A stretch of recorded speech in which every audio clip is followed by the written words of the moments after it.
Nikki, Sarah, thanks for being here. It's really exciting to spend some time with you right now, and it's been great to work with you on this really important project and search for Berkeley Hall School. Um, I want to just introduce you both.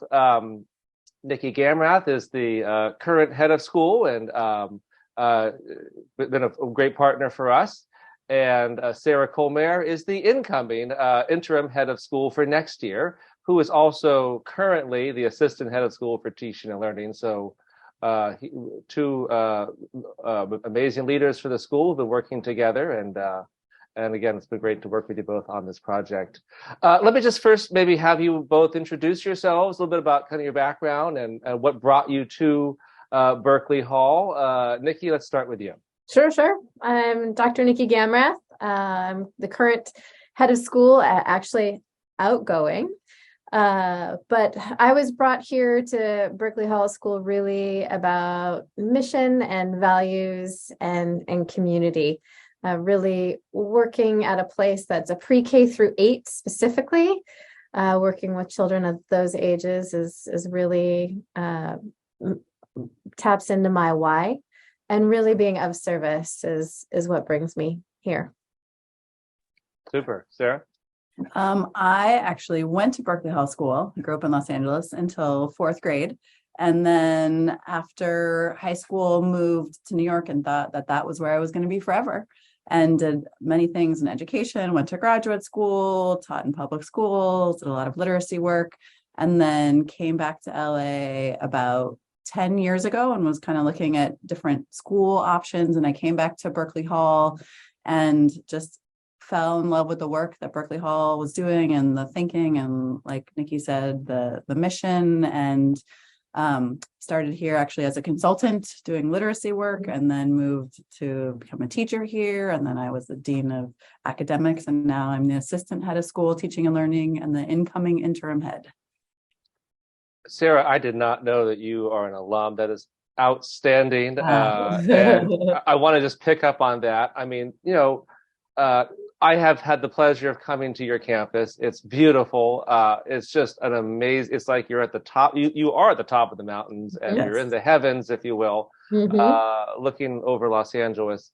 So, I mean, tell me a little bit more, Sarah, about what it was like to go there as a student, but just, the culture of the school, the community feel, that closeness that I think I picked up on, but, kind of why Berkeley Hall, what its special sauce is all about. Yeah, absolutely. So it has a very, very deep sense of community. And I feel like a lot of schools say that and probably live it too, but Berkeley Hall really, really lives and embodies that. The campus is a huge player in that, just being, like you said, kind of like you're up in the heavens and this beautiful, and in Los Angeles, which is a city town, to have this beautiful country feel. It's a small school, so it's 1 class per grade, which really helps with alignment, and as a curriculum person is very attractive. The teachers, there's teachers that loop with classes, the specialists see all the students from kindergarten all the way through 8th grade. So really being able to build on their experience and relationship with the students. And, every single person here, whether it's a maintenance, whether it's the person in the front office, everybody knows all of the kids, and it's a community. And it really, we partner with the parents, just feels like an extended family at the school. That's great. So let's talk about this role a little bit, and how it's going to touch many members of the family at Berkeley Hall. All the the stakeholders, the parents, the students, the staff, the faculty. I mean, campus operations can be so just complex these days. So many exciting things going on, and events to what's the needs in the classroom to what's happening long term.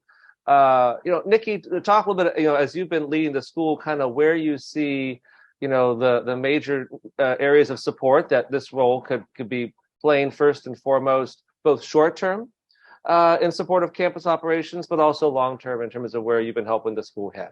Yeah, it's a good question. This particular role, I really see as vital, really the glue that's going to bring us all together. So we've got currently we don't have anybody in charge of operations. We've got a facilities supervisor who does an amazing job in the trenches, running the show on the day-to-day of our older facilities. They're kept well, but they are older, they need work.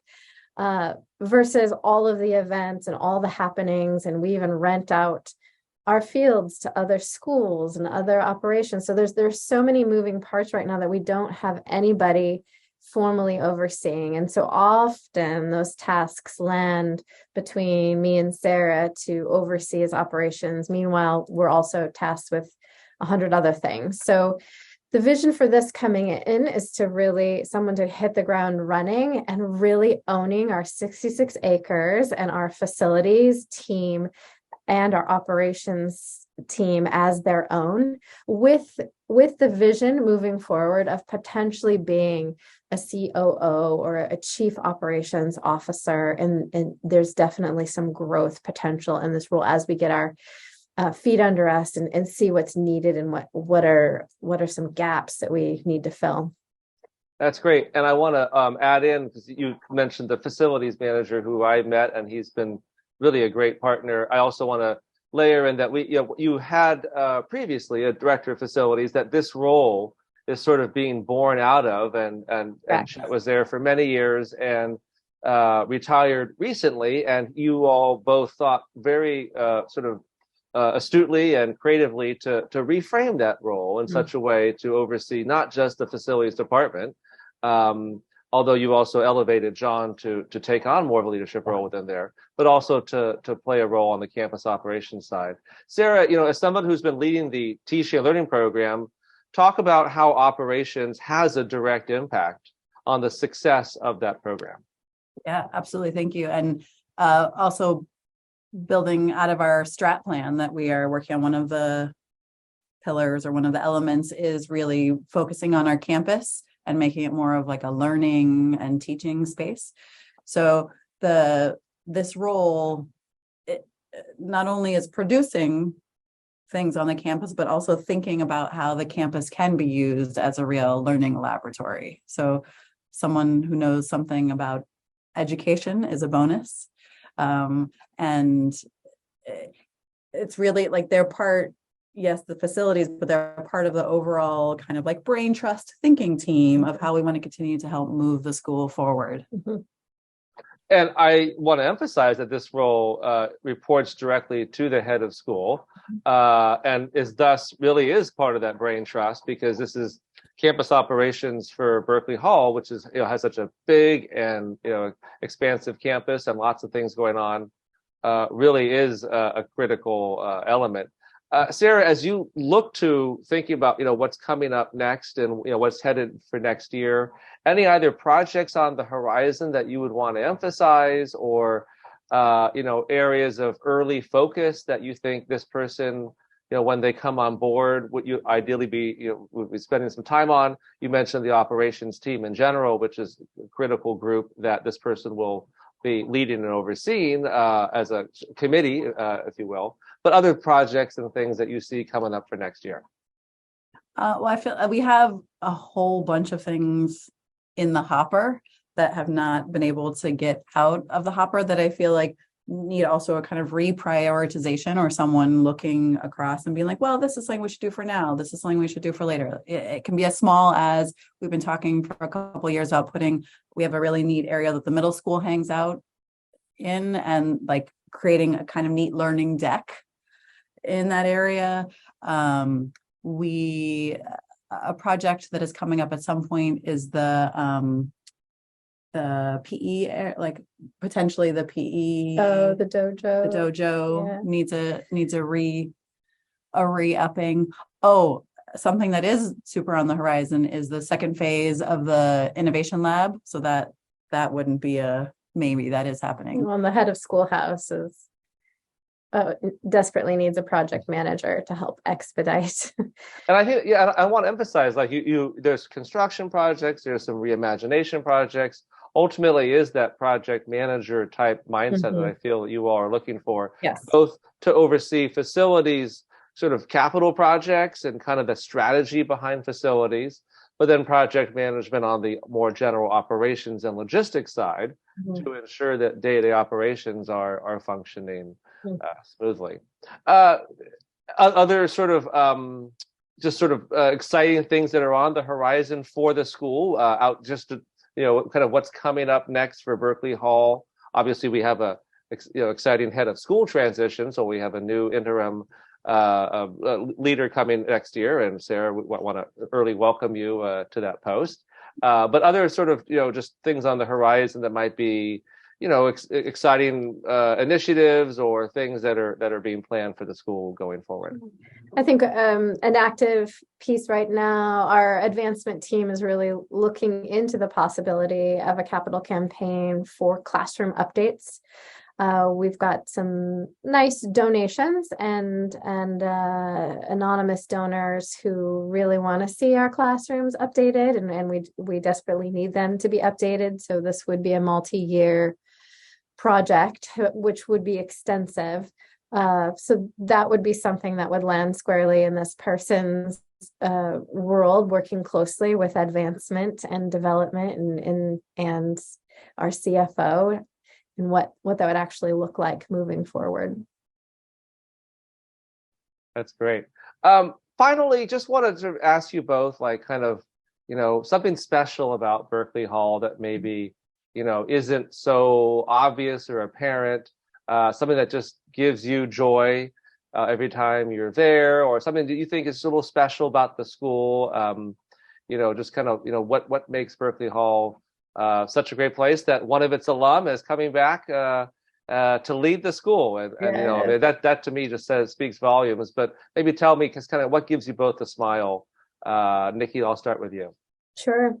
I think something that is so special about this place is that we share in our mission about fearless scholarship and fearless leadership and conscientious citizenship. And man, those phrases and those characteristics in young humans right now is so needed. And we're really doing it. And so when I see our 8th grader leaders just walking around campus, hanging out with our 2nd and 1st graders, and I see that citizenship and I see that leadership, oh my gosh, I love it. That's great. Sarah? Adding on to what Nikki was saying, I feel like we exist in a beautiful bubble, and a bubble that can be, it's not a protective, don't let the outside in bubble, but just in Los Angeles, being on this beautiful campus, being so small, being really family in a pretty fast-paced, one could say somewhat materialistic town, to really have this little jewel where people, the children, the adults, everyone's really working on being their authentic selves, really living out our core values of respect, responsibility, honesty, and compassion, being a family unit, being a community, a space where people, parents want to come up here and hang out, not just drop their kids off, but like hang out here. You got to kick them out. We have to kick them out. So just this, it's a beautiful and expansive. It's not exclusive, a beautiful and expansive, just a nice little oasis. It definitely is, and I really had a wonderful time seeing the campus and spending time with you all when we were there. And looking forward to working with you both on the search. But I want to thank you both for being here today. It's been great to talk to you, and thanks again for sure. Yeah, thank you. Thank you.